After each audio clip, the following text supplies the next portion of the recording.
நம்ம இந்தியாவுக்கும் ஆஸ்திரேலியா அணிக்கும் இடையே நடந்த ஃபர்ஸ்ட் T20 ஆட்டம் யாருமே எதிர்பார்க்காத அளவுக்கு பயங்கர சண்டை, ட்விஸ்ட் அண்ட் டர்ன். பயங்கரமா நம்ம இந்தியாவும் ஆஸ்திரேலியா இரண்டு அணிகளுமே இன்னைக்கு விளையாண்டிருந்த முதலாவது T20 ஆட்டத்துல இரண்டு பேருமே மோதிக்கிட்டு இருந்திருக்காங்க.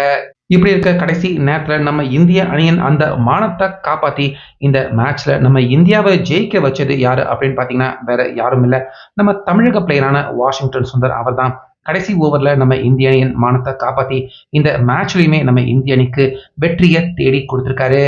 ஸோ அப்படி இன்னைக்கு நடந்த இந்த ஃபர்ஸ்ட் T20 மேட்ச்ல என்னென்ன சம்பவங்கள் நடந்துச்சு, என்னென்ன பரபரப்பான மோதல்கள் நம்ம இந்தியாவுக்கும் ஆஸ்திரேலியா அணிக்கும் இடையே நடந்திருந்தது, முக்கியமா அந்த கடைசி ஓவர்ல நம்ம தமிழக பிளேயர் வாஷிங்டன் சுந்தர் எப்படிப்பட்ட இக்கட்டான நிலைமையில நம்ம இந்திய அணியை ஜெயிக்க வச்சாரு அப்படிங்கிற இந்த மேட்சின் ஃபுல் ஹைலைட்ஸ் எல்லாமே என்னென்ன அப்படின்னு இந்த வீடியோவில் தெளிவா இப்ப பார்த்துடலாம். வீடியோவை நீங்க கடைசி வரைக்கும் ஸ்கிப் பண்ணாம மட்டும் பாருங்க. அதாவது நம்ம இந்தியா ஒரு நாள் தொடர ஆஸ்திரேலியா அணிக்கு எதிராக இழந்ததை தொடர்ந்து அட்லீஸ்ட் இந்த T20 தொடரையாவது கண்டிப்பா ஆஸ்திரேலியா அணிக்கு எதிராக ஜெயிக்கணும் அப்படிங்கிற கட்டாயத்தோட தான் தற்போது ஆஸ்திரேலியாவில் இருக்கிற கேன்பரா சிட்டியில கட்டப்பட்டிருக்க புதிய ஸ்டேடியத்தில் ஃபர்ஸ்ட் ஓடி மேட்ச் விளையாடுறதுக்காக நம்ம இந்தியாவும் ஆஸ்திரேலியா பிளேயர்களும் ஆகித்தம் ஆகிட்டு இருக்காங்க. இப்படி இருக்க இந்த மைதானம் புதிய மைதானம் அப்படிங்கிறதால நம்ம இந்திய பிளேயர்கள் அதே போல ஆஸ்திரேலியா பிளேயர்கள் ரெண்டு பேருமே இன்னைக்கு மத்தியானம் வார்ம் அப் மேட்ச்ல ஈடுபட்டிருக்காங்க. அதாவது நம்ம இந்திய அணி பக்கம் ஸ்குவாட்ல இருக்கிற எல்லா பிளேயர்களும் அப்படியே விளையாடுறாங்க. அதே போல ஆஸ்திரேலியா அணி பக்கமும் கூட ஸ்குவாட்ல இருக்கிற எல்லா பிளேயருமே இந்த வார்ம் அப் மேட்ச்ல ஈடுபட்டு இருந்திருக்காங்க. அதனால பேருக்கு தான் பாத்தீங்கன்னா இது ஒரு வார்ம் அப் மேட்ச். ஆனா இரண்டு அணி பக்கமுமே எல்லா பிளேயர்களுமே இருந்ததால இந்த மேட்ச் ஒரு ரியலான உண்மையான ஃபர்ஸ்ட் T20 மேட்ச் மாதிரி தான் இரு அணி பிளேயர்களுமே விளையாண்டிருந்தாங்க. ஸோ இப்படி இருக்க இந்த பிச் பார்த்தீங்கன்னா செம்மையான பேட்டிங் பிச்சாக இருக்குது. அப்படிங்கிறதால Australia captain Mitchell Marsh toss ஜெயிச்சதுமே நாங்கள் பேட்டிங் பண்ணிக்கிறோம் அப்படிங்கிற முடிவை எடுத்துட்டு அதே போல் டிராவிஸ் ஹெட், மார்ஷ் ரெண்டு பேருமே ஓப்பனர்களாக வர்றாங்க. ஸோ வந்த கையோட நம்ம இந்திய அணியின் போலர் ஹர்ஷ்தீப் சிங் அவர் தான் ஃபர்ஸ்ட் ஓவர் வீசினாரு. ஸோ அந்த ஓவரில் இருந்தே ஹர்ஷ்தீப், அதுக்கப்புறமா ஹர்ஷித் ராணா, பத்தாக்குறைக்கு பார்ட் டைம் போலராக சிவம் தூபே, அடுத்ததா நிதிஷ்குமார் ரெட்டி, இப்படி யாரையுமே விட்டு வைக்கல. பவர் பிளே முடியறதுக்குள்ளேயே 4 போலரை சூரியகுமார் யாதவ் அவர் மாற்றிட்டாரு. 4 பேருடைய ஓவர்லையுமே பொலந்து கட்டின டிராவிஸ் ஹெட், அதே போல மிச்சல் மார்ஷ் பவர் பிளே முடிகிறப்ப 75 ரன் எடுத்துட்டாங்க. ஒரு விக்கெட்டை கூட இழக்கல. ஸோ 6 ஓவருக்கு 75 ரன் எடுத்து நல்ல வலுவான நிலையில இருந்தாங்க ஆஸ்திரேலியா. ஸோ இப்படி இருக்க வேகப்பந்து எல்லாம் வேணாம், இனிமேட்டு ஸ்பின் போலிங் போடலாம் அப்படின்னு 7வது ஓவரை நம்ம தமிழக பிளேயர் வாஷிங்டன் சுந்தர், அதே போல 8வது ஓவரை இன்னொரு நம்ம தமிழக பிளேயரான வருண் சக்கரவர்த்தி ரெண்டு பேருமே மாற்றி மாற்றி போட வந்தாங்க. ஸோ அப்போதான் நம்ம தமிழக பிளேயர் வருண் சக்கரவர்த்தி 47 ரன்ல டிராவிஸ் ஹெட் அவரை கிளீன் போல்டு ஆக்குனாரு. அதுக்கப்புறமா மீண்டும் வருண் சக்கரவர்த்தி 10வது ஓவர் போடுறப்ப அந்த ஓவர்லேயுமே ஒரு LBW முறையில் மிச்சல் மார்ஷ் அவரை 41 ரன்ல அவுட் ஆக, ஸோ ஆஸ்திரேலியா அணி 10 ஓவர் முடிகிறப்ப அவங்களுடைய ஸ்கோர் பார்த்தீங்கன்னா 92, ரொம்ப பெரிய வலுவான நிலைமையில இருந்தாங்க. அதே போல வாஷிங்டன் சுந்தர் அவர் போட்ட ஓவர்லேயுமே ஆஸ்திரேலியா அவங்க ரன் எடுக்க கஷ்டப்பட்டாங்க. அதாவது ஸ்பின்னர்கள் வீசினா ஆஸ்திரேலியா ரன் எடுக்க கஷ்டப்பட்டாங்க. வேகப்பந்து போட்டா பொலந்து எடுக்கிற மாதிரி தான் ஆஸ்திரேலியா அவங்களுடைய பேட்டிங் அமைஞ்சிருந்தது. ஆனால் சூரியகுமார் அவர் கைவசம் பார்த்தீங்கன்னா வாஷிங்டன் சுந்தர் அதே போல வருண் சக்கரவர்த்தி ரெண்டு பேர் தான் இருக்காங்க. மற்றபடி ஃபாஸ்ட் போலர்கள் தான் எல்லாருமே இருந்ததால நம்ம இந்திய அணி மீதி இருக்கிற 12 ஓவர்கள் கண்டிப்பாக ஆஸ்திரேலியா அணியை கட்டுப்படுத்த முடியாத நிலைமைக்கு தான் சூரியகுமார் யாதவ் அவர் தள்ளப்பட்டிருந்தாரு. ஸோ இதன் காரணமாக ஹர்ஷ்தீப் சிங் அவர் போட்ட 4 ஓவருக்கு 57 ரன், ஹர்ஷித் ராணா அவர் போட்ட எல்லா ஓவர்லையுமே பார்த்தீங்கன்னா ரன் மழை தான்.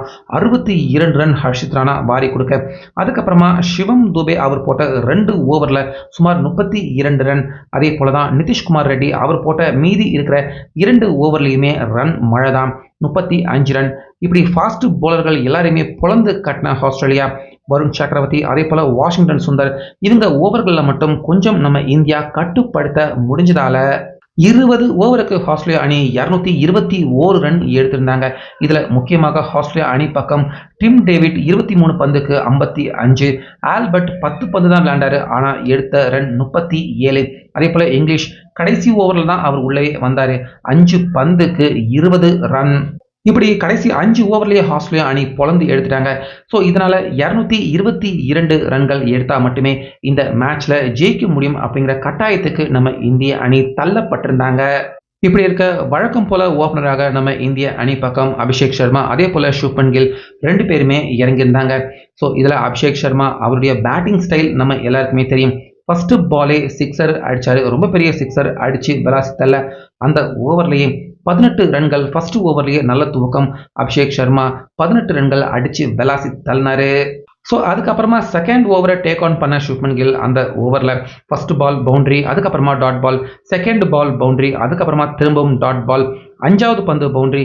ஆனால் கடைசி பந்தில் சுப்மன் கில் 12 ரன்னுக்கே க்ளீன் பவுல்ட் ஆகி பாலை மிஸ் பண்ணிட்டாரு. பேட்டில் பட்டு ஸ்டம்பில் அடிச்சு சுப்மன் கில் 12 ரனில் அவுட் ஆகி ரொம்ப பெரிய அதிர்ச்சியை கொடுத்தாரு. ஸோ அதுக்கப்புறமா வந்த சூரியகுமார் அதே போல் அபிஷேக் 2 பேருமே பவர் பிளே முடிகிற வரைக்கும் நிதானமாக நல்லா விளையாண்டாங்க. இதன் காரணமாக பவர் பிளே முடிகிறப்ப 59 ரன்களுக்கு ஒரு விக்கெட்டை இழந்து நம்ம இந்தியா இருக்கிறப்ப கரெக்டாக 7வது ஓவரில் அபிஷேக் சர்மா சிக்ஸர் அடிக்க ட்ரை பண்ணி சிக்ஸர் லைனில் கேட்சை கொடுத்து அதிர்ச்சி அளிக்கும் விதமாக 33 ரனில் அபிஷேக் சர்மா அவுட் ஆகி வெளியேறினார். இப்படி இருக்க அதுக்கப்புறமா 10வது ஓவரில் சூரியகுமார் யாதவ் அவரும் பார்த்தீங்கன்னா 20 ரனில் அவுட் ஆக 10 ஓவர் முடிகிறப்ப இந்திய அணியின் ஸ்கோர் 3 விக்கெட்டை இழந்து 75 ரன்கள் எடுத்து ரொம்ப பெரிய நெருக்கடியான கஷ்டமான நிலைமைக்கு நம்ம இந்தியா தள்ளப்பட்டிருந்தாங்க. ஸோ அப்போ தான் பார்த்தீங்கன்னா கரெக்டாக உள்ள என்ட்ரி கொடுக்குறாங்க திலக் வர்மா, அதே போல் நம்ம தமிழக பிளேயரான வாஷிங்டன் சுந்தர். அடுத்த 5 ஓவரில் அவங்க அடிச்சடி ஆஸ்திரேலியா அவங்க வாழ்நாளுக்கே மறக்க மாட்டாங்க. ஏன்னா 10 ஓவருக்கு 75ஆக இருந்த நம்ம இந்திய அணியின் ஸ்கோர் அடுத்து 15வது ஓவர் முடிகிறப்ப 75 ரன் எடுத்திருக்காங்க 5 ஓவருக்கு. அதாவது 75ல் இருந்து அப்படியே நம்ம இந்திய அணியின் ஸ்கோர் 152 ரன்னாக அடுத்த 5 ஓவருக்கு மாறிடுச்சு. வாஷிங்டன் சுந்தர் சர்னு சிக்ஸர்களை ராக்கெட் போல பறக்க விட்டாரு. முக்கியமாக ஆஸ்திரேலியா நம்ம இந்தியா போல அவங்களும் ஸ்பின் போலிங் ட்ரை பண்ணாங்க. அந்த 2-3 ஸ்பின் ஓவரில் சுந்தர் அதே போல திலக் 2 பேருமே சிக்ஸர் மழைய பொழிய 15 ஓவருக்கெல்லாம் இந்திய அணியின் ஸ்கோர் 152ஆக உயர்ந்திருந்தது. ஸோ அந்த நேரத்தில் திலக் வர்மா 16-17 ஓவரை டேக் ஆன் பண்ணி கிடுகிடுன்னு நம்ம இந்திய அணிக்கு இருந்த கொஞ்ச நஞ்ச ப்ரெஷரையும் அவர் குறைச்சி விட்டுட்டாரு. ஆனாலுமே திலக் வர்மா திடீர்னு பார்த்தீங்கன்னா எல்பிடபிள்யூல சிக்கி திலக் வர்மா 48 ரனில் அவர் அவுட் ஆக மிச்சம் இருந்த மொத்த மேட்சையுமே கண்டிப்பாக நம்ம தமிழன் சுந்தர் வாஷிங்டன் சுந்தர் அவர் தான் ஜெயிக்க வேண்டிய கட்டாயம், அந்த நிர்பந்தம் ப்ரெஷருக்கு அவர் ஒத்த ஆளா தள்ளப்பட்டிருந்தாரு. ஸோ அப்போ கடைசி 3 ஓவருக்கு 51 ரன்கள் எடுத்தா நம்ம இந்தியா வெற்றி பெற வேண்டிய நிலைமைக்கு இருந்தப்ப அப்போ உள்ள வந்த நிதிஷ்குமார் ரெட்டி அவர் நம்ம வாஷிங்டன் சுந்தருக்கு நல்ல ஒரு பார்ட்னர்ஷிப், நல்ல ஸ்ட்ரைக் ரொட்டேஷன் கொடுத்தாரு. இதனால மேட்சை கடைசி ஓவர் வரைக்கும் நகர்த்தி கொண்டு வந்தாங்க. கடைசி ஓவருக்கு 19 ரன்கள் எடுத்தா வெற்றி அப்படிங்கிற நிலைமை வந்திருந்தப்ப கரெக்டாக பார்த்தீங்கன்னா நிதிஷ் ரெட்டி அவர் தான் ஸ்ட்ரைக்கில் அப்போ இருக்கிறாரு. இதில் Nitish Reddy first ball 2 run, அதுக்கப்புறமா ஒரு சிங்கிள் எடுத்து நம்ம சுந்தர் அவர்கிட்ட கொடுக்க 4 பந்துக்கு 16 ரன் எடுக்க வேண்டிய அந்த கஷ்டமான நிலைமைக்கு நம்ம சுந்தர் இருந்தாலும் ஃபர்ஸ்ட் பால் 4 அடிச்சாரு. அடுத்த பந்தையும் பவுண்டரிக்கு அடிச்சு விளாசி தள்ளினாரு. இப்படி இருக்க 2 பந்துக்கு 8 ரன்கள் தேவைப்பட்டிருந்தப்ப அந்த பாலில் ஒரு ஹியூஜ் 6 ஃபுல் டாஸ் பால் தூக்கி கடாச்சிட்டாரு. சிக்ஸர் எங்கேயோ போயிடுச்சு. ஸோ இதனால் கடைசி பந்துக்கு 2 ரன் மட்டுமே நம்ம இந்தியாவுக்கு தேவைப்பட்டிருந்தது. அந்த பாலையுமே 2 ரன் கரெக்டாக 4 அடிக்க கேப்பில் ட்ரை பண்ணார். ஆனாலுமே 2 ரன் மட்டுமே எடுக்க முடிஞ்சுது.